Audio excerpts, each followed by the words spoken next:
Welcome to the Clarington Chronicle Podcast. I'm your host, Mark Stanish. This is podcast episode number 83 for Friday, June 23rd, 2017. Glad to have you join me. Please join me for a few minutes as we look ahead to summer in Clarington and go over a few recent news items. Hey everyone, so I hope you had a pretty good couple of weeks here. I want to start by a slight apology. I've been away for quite some time, about a month, and I haven't forgot about the podcast, but I was just crazy busy. It was a crazy busy month for me. So something had to give, so I put the podcast on hold for a little bit for about a month because I've been taking, for the past couple of years, I've been taking a night school course on motorcycle maintenance at Centennial College, the program there. I've been having a great time. So there were a bunch of courses, and there were evening courses, so I've been fitting it in between my schedule, but I finally got up to the sort of last one, and it was Motorcycle Electric 2, and very complicated, so I wanted to make sure I did a good job, learned a lot, which I did. I really enjoyed the whole program, but I needed to put some time into that, so that's what I did. And I did manage to complete the course. I managed to complete the entire certificate, so I got a certificate in motorcycle maintenance now, and I'm very happy about that and proud of that. But I just needed to buckle down, so I worked hard and got that. So very happy, but I'm back. And I've also been working on two other projects. These are, three projects really, but two are Clarington related. And one is the Curtis Vintage History page on Facebook. So you may have seen this already, especially if you in some of the groups around Curtis. I've been trying to pull together some photos and information, and I'm working with the museum. So it's quite interesting, and I'm going to have much more to say about that, hopefully very shortly, but certainly over the next little while.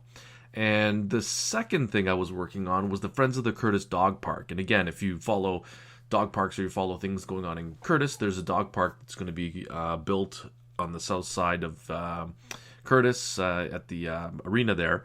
And I went to the meeting there, and I'm hopefully trying to get a group together that's going to enhance the dog park as much as we can and get the most out of it. So it's sort of a group that really want to use that facility.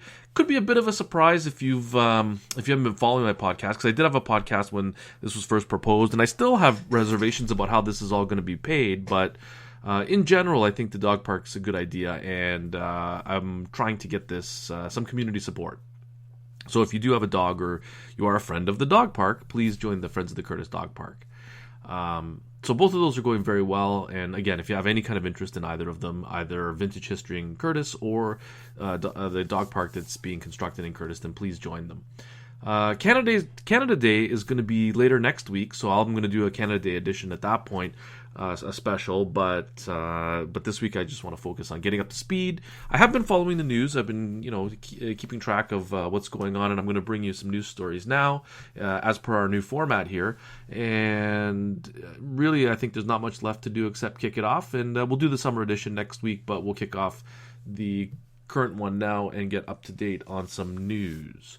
So the first item that I want to bring to your attention, this is a little bit of an older item, but it needs to be mentioned because, you'll see. So this is off the Clarington.net website. Clarington plans for transportation hubs around the future GO train stations and public workshops. So I like a lot about that headline because it's got GO train in it. It also has plural GO train stations because for many years they'd only mentioned the Bowmanville station, but there was always a Curtis one in the plan. So this is from June 5th, so it's a couple of weeks ago, but I definitely wanted to mention it for a couple of reasons. So one of the reasons is, let me read the top. The municipality is creating a vision for the neighborhoods around Clarington's two future GO train stations, as GO Transit is scheduled to extend its service eastwards. Almost a year ago, the Ontario government and Metrolinx announced the extension of the GO Transit Lakeshore East Corridor by 20 kilometers, creating two new stations in Curtis and Bowmanville. As the municipality prepares for this new vital transportation link to the community, Clarington's Planning Services Department is looking to create community destinations surrounding the future stations known as transportation hubs. Okay, so there was two workshops. One, the Curtis workshop was held on June 8th, and the Bowmanville Hub workshop was held on June 13th. I was unable to attend the June 8th one in Curtis, and this is what frustrates me about municipal government. you read on here, this is and this is from the planning director, David Crome. He says, quote unquote, "This is an opportunity to envision how Clarington can best take advantage of this provincial investment in our community."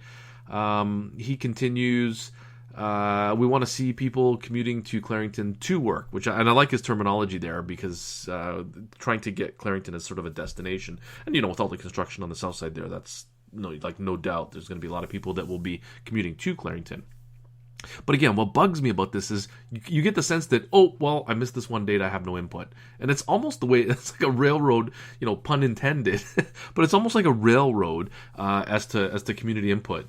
They put one of these emails out there, it floats around a little while, half a dozen people, a dozen people are interested, a couple of dozen, a few dozen more are interested online, and they pretend it's consultation. So too many fingers in the pie could sometimes make problems, but I always get the sense that they railroad these decisions, and certainly in Curtis we're very sensitive to that. This is a positive development. I don't think very many people are opposed to, if anybody would be opposed to the GO train coming to Clarington, Curtis or Bowmanville. But just when you say you're going to really consult, because I remember going to those workshops around the incinerator and they would consult and not listen to a word. You got the sense that not a single word was heard from the residents. The decision kind of was already made, and we'll sit there and hear you, but we're not really listening to you. So I don't know. I just get the sense that these workshops, I guess they need a date, and I guess you can kind of make some input at any time. But really, I'd like to see these things done in some way where you can at any point give some input. Come up with some ideas, because there's so many different things that they need. They need artwork with this. They need architectural suggestions. They need placement suggestions. They need usage suggestions, for bicycle routes to get there, and just little things, a whole bunch of little things that nobody's got all the answers. So the longer I think they open up these periods, the better. Now, we're still looking at 7 years. We first found out about this last year in the provincial budget, and so we're about a year in, so we got about 7 years to go, which sounds like a long time, but again, as another couple of years go along here, this is going to become more and more real. We're going to start seeing plans, we're going to start seeing the hub area here take shape, and we'll get a real clear picture of what we have here and schedules and that kind of stuff. So as the years go on, it's going to become less and less. 7 years is not that long. Of course, I'd like it, next week, but these things do take time and lots of money. So I'm just happy that there's an actual date to it and that it's moving along. So that's the first item I wanted to bring to your attention. Now, another item I wanted to bring to your attention concerns the library. I happened to go to the library today, and so I figured, well, what do they got going on? So I looked around, and so they have something here. I'll include a link, obviously, to all these items on the Facebook page here, posting, and on the YouTube, depending on where you see it. But they have a link saying, celebrate Canada's 150th birthday with the TD Summer Reading Club. It says here, avoid summer brain drain and celebrate everything that makes Canada epic with the TD Summer Reading Club. Registration is now open. Registration for the TD Summer Reading Club includes a notebook with reading challenges, stickers, and more. You and your child can pick up these at any branch starting Friday, June 30th, or at any branch or TD Summer Reading Club program after this date. Programs are weekly and will run from Monday, July 3rd to Thursday, August 24th, so throughout the whole summer. Special epic experiences will be jam-packed with celebratory fun and activities. So you can check the online calendar and the printable booklet there. It says here you must register your children in person at any branch by phoning information services at 905-623-7322, extension 2712, or online using the form below. So I'll include a link to that if you're interested in that. So just to be aware, there is a summer reading club, and those are always fun for all concerned. In Curtis, there's going to be the annual Strawberry Social, and that's going to be held on Friday, June 30th, 2 p.m. to 3 p.m. at the White Cliff Terrace. So it says here you can enjoy entertainment, sample gourmet strawberry desserts by their chef on their patio, and entertainment will be by Will Murray. That's White Cliff Terrace, and that's in Curtis on Highway 2 there, just, I guess, across from the Esso station, or depending on how you want to put it, beside the dentist office there on the north side of Varco. And that's going to be from 2 to 3 p.m. on Friday, June 30th. So that's an annual Strawberry Social if you're interested. Another item that I want to just bring up here is this is on the Peterborough, Victoria, Northumberland, and Clarington Catholic School Board. That's on their website, and they have a little piece here about the PVNC being ranked the third most energy efficient school board in Ontario. So hats off to them. That's an amazing accomplishment. And it says here that the Catholic board certified 12 schools with Ontario Eco Schools this year. So the PVNC, Catholic District School Board, is the third most energy efficient school board in Ontario, according to the Toronto and Region Conservation Authority Sustainable Schools Program. This was according to the 2017 Top Energy Performing Bank Boards Report that was published in June of 2017. I'm going to include a link so you can read more about that. It says, meanwhile, from energy conservation to environmentally focused classroom lessons, PVNC students are going green. In the 2016-2017 school year, 12 PVNC schools were certified with the Ontario Eco Schools program. 2 schools received the program's platinum designation, and 7 schools finished as gold and 3 as silver. So the Ontario Eco Schools works with 56 school boards to nurture student leadership and foster environmental learning and action in school communities. Certification is based on provincial standards established by 12 years of benchmarking. Currently, the program certifies 37% of all schools in Ontario and reaches close to 850,000 students. So it looks like they came in third out of 56 school boards. So hats off to them. That's a fantastic accomplishment.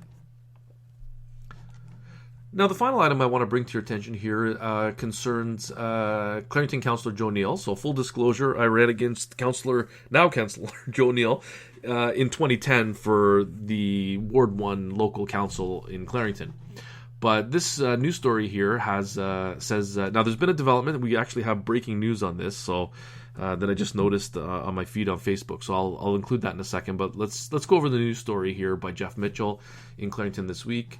I'm going to include a link to that, but the news story summarizes the whole thing, and then I'll give you the latest update. According to the news story, a dispute between the Ontario PCs and a Clarington politician who says he's been rejected as a candidate because of past ties to a rival party is going to court. So Joe Neal, and again, the events have superseded this, but I'm just going to go over this because it explains what's going on. So Joe Neal is fighting for standing when Conservatives in Durham riding, that's in Clarington, meet June 28th to choose a candidate for next year's provincial election. His application to represent the PCs was rejected by the party earlier this month. Durham riding includes Clarington, Scugog, and Uxbridge. So it's currently represented by Liberal Granville Anderson. So there's a quote here. The only reason he's given is that he had donated some money in the past to the Liberal Party, Neal's lawyer Barry Evans told Superior Court Judge Bruce Glass Wednesday, June 21st. Neal said outside court he has been open about his past affiliation with the Liberals, including an unsuccessful run for MP in 1985. That history may have doomed his bid for the Conservative candidacy in Durham, he said. So Joe Neal has posted this 3 hours ago. This was today, June 23rd, but he posted a few hours ago on Facebook, dated June 23rd, 2017, to my supporters. Yesterday, it became apparent and was confirmed in court today by the PC lawyer that even if I won the court case and the nomination vote, that Patrick Brown, who is, by the way, the current Progressive Conservative leader in Ontario, that Patrick Brown would refuse to sign my nomination papers as the PC candidate for Durham. All of my past associations with the Liberal Party, Neal here writes, were fully disclosed to the PC party in February 2017, and they waited until approximately 2 hours prior to the deadline on June 13th to disqualify me on this basis. Neal here writes, as much as I dislike not proceeding with my case, and after discussions with my lawyer, given Mr. Brown's position, the case for judicial review and the nomination election itself would be academic. Neil says, I want to personally thank everyone who supported me by volunteering and becoming a member. I will continue to represent Wards 1 and 2 in Clarington. So he's the regional councillor right now for Wards 1 and 2, which is the west side of Clarington. Best regards, Joe. So effectively, I guess this ends his bid to become the Progressive Conservative nominee for Durham in the next provincial election. So I thought that was interesting, and I hope to catch up with Joe at some point and find out what his plans are moving forward.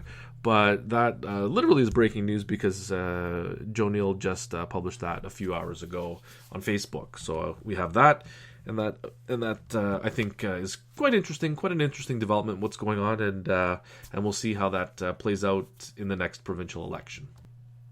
Question of the podcast: what's your favorite summer attraction in Clarington? What's your favorite summer attraction in Clarington? And that's it for episode number 83 of the Clarington Chronicle Podcast. If you'd like to comment on the podcast or have an idea for an upcoming episode, just email me at claringtonchronicle@gmail.com. And you can find this podcast on Twitter at ClaringtonChron or on one of the Facebook pages dedicated to Clarington or communities within Clarington, or on my website, markstanish.com. You can subscribe for free on iTunes or Android and get instant updates when a new podcast is uploaded. Thank you for listening.